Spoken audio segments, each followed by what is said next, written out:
ওসমান হাদির মৃত্যু এক শূন্যতা এবং এক অসহায়ত্ব দেয়।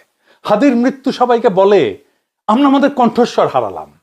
ওসমান হাদির মৃত্যু ক্ষমতার শোক না, ছিল প্রতিনিধিত্বের শূন্যতা। প্রশ্ন উঠছিল, এখন কে কথা বলবে আমাদের হয়ে?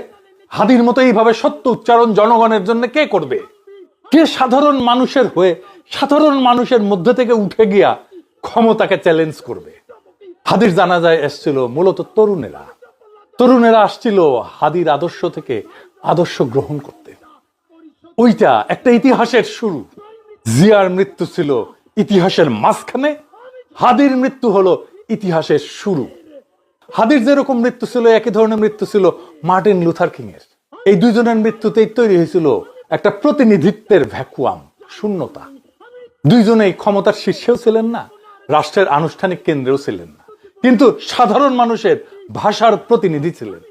তাদের মৃত্যুতে ক্ষমতার ভারসাম্য বদলায়নি, কিন্তু জনগণের মধ্যে তার কণ্ঠস্বর হারানোর শোক তৈরি হয়েছে। মানুষ প্রশ্ন করছে অসহায়ের মতো, উনি না থাকলে এই কথাগুলো কে বলবে? আজকে বলে না, হাদির মৃত্যুতে কে আমাদের মতো হয়ে এইভাবে কথা বলবে? কে আমাদের জন্য এইভাবে কথা বলবে? হাদির মৃত্যুতে এসে বলে না সবাই, কে এইভাবে এত সাধারণভাবে আমাদের কথাগুলো আবার বলবে?